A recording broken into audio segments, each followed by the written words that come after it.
So the question is, what is God doing as the Davidic covenant and kingdom seems to be falling apart? And he is being very active. This is really the golden age of the prophetic ministry. This is when the great figures like Elijah and Elisha, Isaiah, Jeremiah, and Ezekiel have their vocations, have their ministry to the people of Israel and to the people of Judah. So we're talking here about the new covenant in the prophets. Now, this is a different stage of salvation history with a little bit of a wrinkle to it. We need to remember that the prophets are not the mediators of the new covenant. They are the predictors of the new covenant. David was the mediator of his covenant. Moses mediated a covenant between God and Israel. The prophets are not yet making or solemnizing or instituting this covenant. They are predicting its arrival. So, new covenant in the prophets. And the great prophets, Isaiah, Jeremiah, Ezekiel, as well as most of the minor prophets, all basically had a similar message to the people of Israel and Judah. And that was a bad news, good news kind of message. So we'll draw our standard prophet in here. And we will give him that defining characteristic of a prophet, which is a big mouth. And give that calm expression. And we'll put his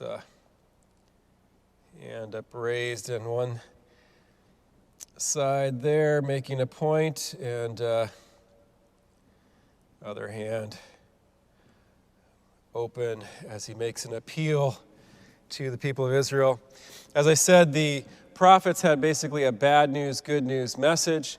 The bad news was, Israel, you're under a curse because you are not obeying the covenant mediated to you through Moses. You're disobeying the Mosaic covenant. So that's the bad news. Judgment is going to fall on you. What's the good news? Now, the good news is this, Israel.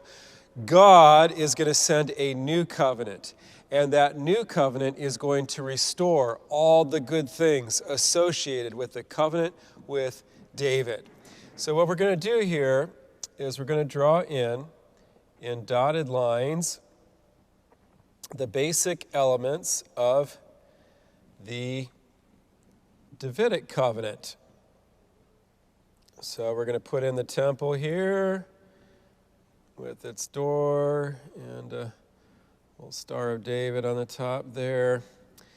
And down here where we got some space, we're going to do a typical Son of David using dotted lines. Okay.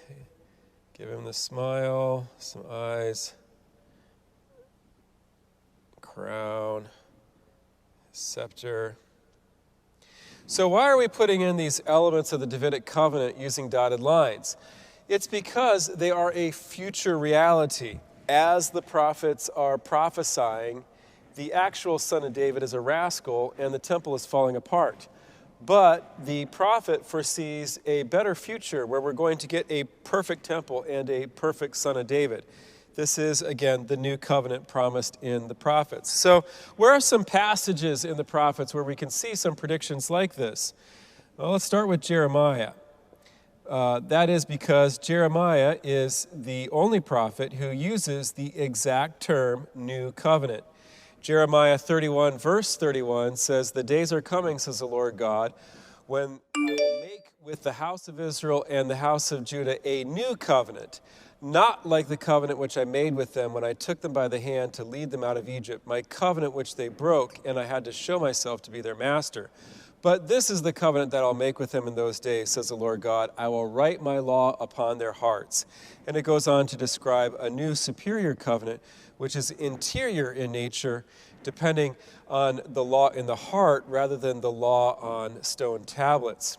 Well, Jeremiah there, again, predicts a new covenant, not like the covenant made with them when God led them out of Egypt. That, of course, would be the Mosaic covenant. So there's a contrast there. a new covenant that replaces the Mosaic covenant. Furthermore, later on in Jeremiah 33, from verses 15 on, we'll do 15 and following there, Jeremiah insists that the Davidic covenant is eternal and can never be broken. Well, if you put the promise of the new covenant together with the promise that the Davidic covenant can never be revoked or replaced, you come to the inevitable conclusion that the new covenant must in some way involve the restoration and fulfillment of the covenant of David. And that's exactly what happens, and that is exactly what Jeremiah is predicting. Let's move to some other passages. Isaiah in chapters 9 and chapter 11. In both of those chapters, he foresees a new, perfect, we might even say divine, Son of David, coming to the people of Israel and taking up the kingship once more and ruling the people justly. And then in other passages like Isaiah 55, verses 1 through 3, the prophet does things like predict a end times free meal that God will provide and offer to all the poor of the earth. And God will call all the poor of the earth to this free meal. And if the people come and listen to God's voice and participate in the meal, God will make with them the covenant of David. You can see this in Isaiah 55, 1 through 3.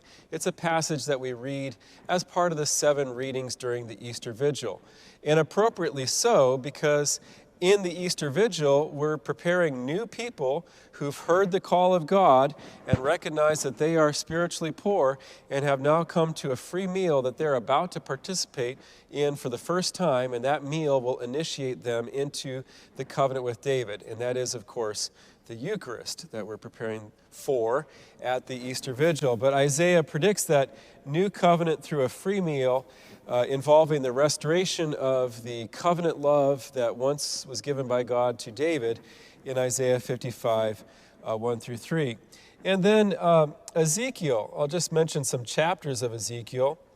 2 chapters in particular are very strong on the covenant imagery.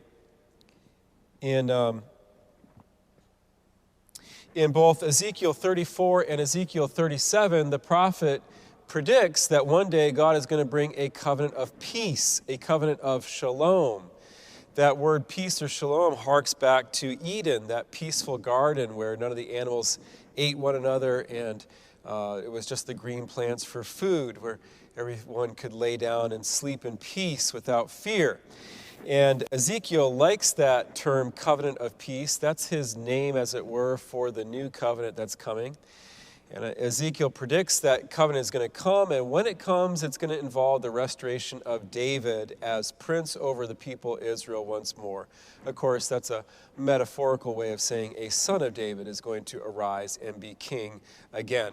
So Jeremiah, Isaiah, Ezekiel, they all prophesy in various terms and in various phrases a new covenant that's going to come and going to involve the restoration of all the good things that were promised to David in his covenant way back in 2 Samuel chapter 7.